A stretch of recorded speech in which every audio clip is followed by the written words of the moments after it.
Hi, welcome back to another video, and welcome back to another lousy day in paradise. It's horrible. Anyway, don't let the weather deter you. Get out there. I'm just on my way to sort my trail cameras out and check the SD cards and the batteries.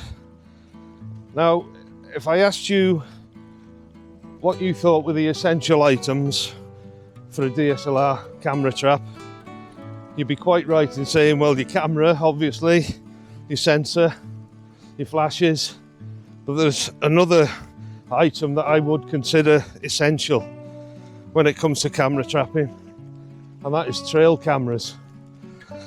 They are absolutely invaluable piece of equipment. Just for getting, not only does it let you know what animals are in the area, but it lets you know their habits. It can focus you in right on the spot where you need to be pointing your camera trap. The price of trail cameras today, they've come right down. You can get them anywhere from 20 odd pounds up to into the hundreds of pounds. And over the years, I've had a lot of different types of trail cameras, right from the cheap end, right up to the top stuff. You know, to be honest, you don't need to be paying vast amounts of money. It is nice. They do have nice features, and the video quality is that bit better. But just for reconnaissance sort of purposes, the cheaper end models, cheaper end trail cameras will do the job for you. Now, I recently bought one, a real cheap one off eBay quite recently. It cost me about £25. I wasn't expecting a great deal from it, but it turned out to be a complete dud. A few days after that purchase, I received an email from Ceyomur. They're a company that make trail cameras and binoculars and door cameras, and they asked me if I would like to take a look at their entry-level model, if you like. It's the Ceyomur CY50, and of course I said I would gladly do a review on it, but I'd be very honest. Any flaws or any negatives, then I would point them out. So anyway, so they kindly sent me, there it is, it's this Ceyomur CY50. So I've come today to set it up in this horrible weather. It'll certainly test the waterproofing, that's for sure.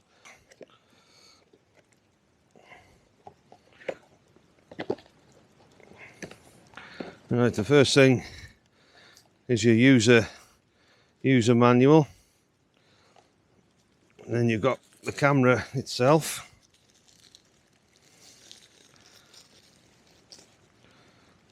Well, there we are. It's a nice rugged design.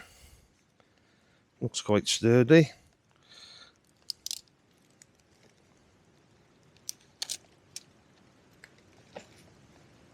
You also have a strap, mounting strap.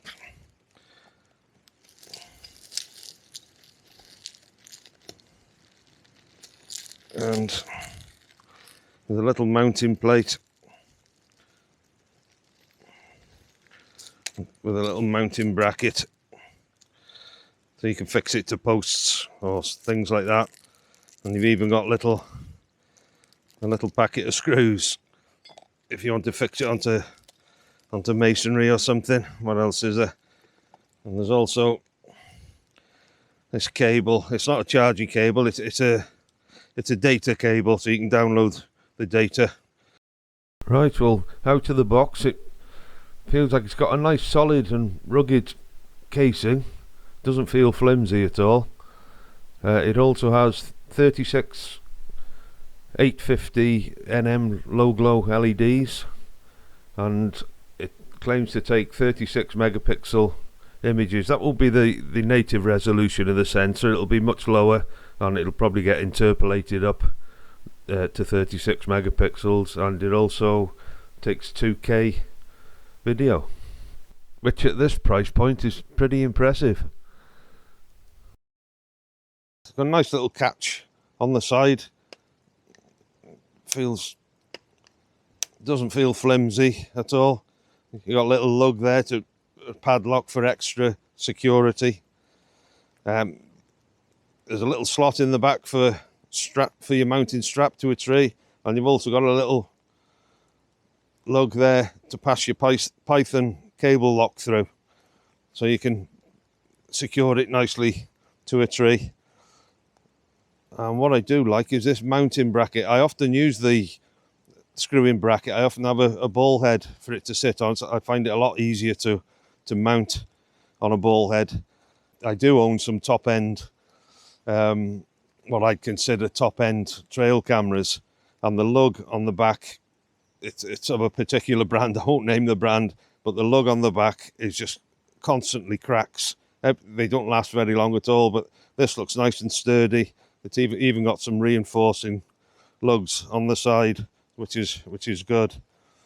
Now, on opening it, another good feature about it is all the camera and everything's integrated, and the bottom door opens. So a really good feature is that the lens and the screen are facing the same direction, which makes it much easier to set up.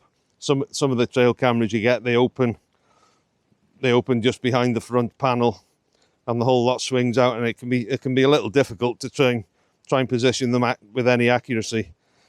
So that's a nice feature, really nice feature. It's got a 2-inch screen. It's got a nice, very intuitive and simple user interface. The little push button there for your batteries. It's a double action. It's to stop your battery tray getting ejected out completely. It comes out so far, then you give it a little pull, and it comes out all the way. The SD card slot on the side, which is another.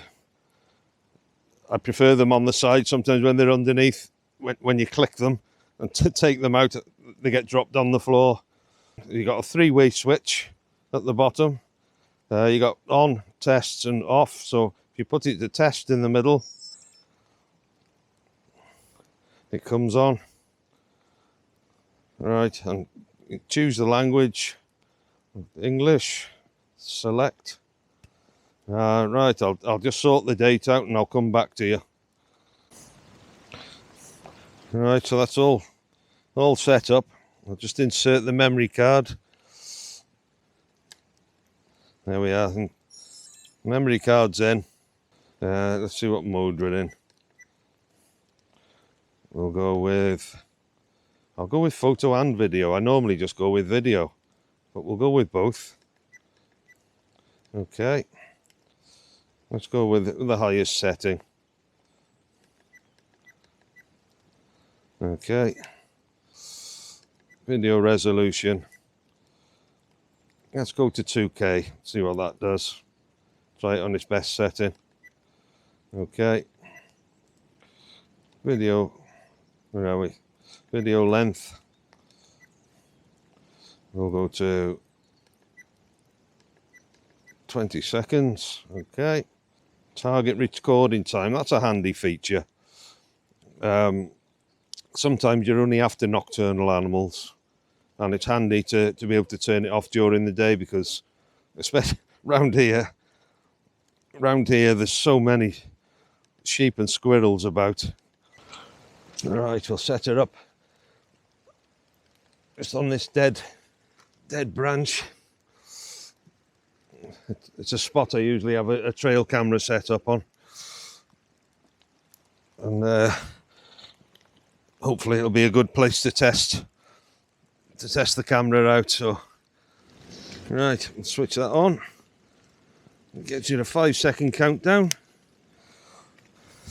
You get a little flashing LED just to show you that it's active. Right, we'll leave that to do its thing, and I'll come back in about a week and have a look what we've caught, and we'll have a look through the footage, see what sort of results we've been getting. Now I'm off in to get a nice hot cup of tea and get out of this horrible weather.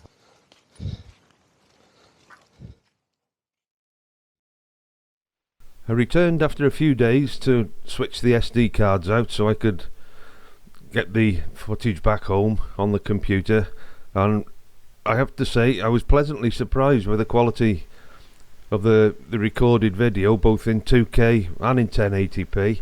It was nice, clear, contrasty footage without the highlights getting blown out. I was really quite impressed by it. As for the daytime footage, I only managed a small bit of footage of the local sheep, but it gives you an idea of the video quality during the day. There's a little bit of purple fringing on the high contrast points in both the video and in the JPEG images as well, and also with the JPEG images by day and by night there's a little bit of subject motion blur, but nothing too bad. Right, well there you have it. Having seen the quality of the footage, I have to say I'm really impressed. For the price point, you know, this is £30 odd for such a feature-rich camera. It's got so many pros. I really like the fact that it's got the lens and the screen on the same side. It's so much easier to set up. It's got a nice sturdy mount on the back. It's very intuitive user menu. It's really easy to set up. It's got a time-lapse function if you need that. It's got a capture time function which I use a lot. Like I say, because if I'm only looking for nocturnal animals, then I'll be using the capture time function. Now the only cons I've come across in the short time I've had it is the SD card slot is very tight to get the SD card in and out. It's tight up against the rubber waterproof housing. It can be tricky to get in and out with my fat fudgy fingers. And the only other thing, which is a small negative, is the file format is AVI file format, which they're quite big files and they're not as compatible as MP4 files, which are compatible with nearly every device. Having said that, they're absolutely minor, the negatives compared to the pros. One of my other trail cameras cost me £200 that I use regular, and while the video quality is better on it, you know, for £200 you can get 5 of these and still have change for a load of batteries. It's just a no-brainer, really. Another thing I like about the price point, you know, being £30 odd, is I won't be so worried leaving this out in places where it's not so safe to leave it. Not that I'd be upset if I did get stolen, but to lose a camera worth £30 odd against losing a £200 camera, well, you know, it's a big difference. So I hope you found that useful, and if you're in the market for a very reasonably priced camera with a lot going for it, then you could do a lot worse than pick yourself up one of these. So hope that was of some use, and I look forward to seeing you again on the next one. See you again. Ta-ra.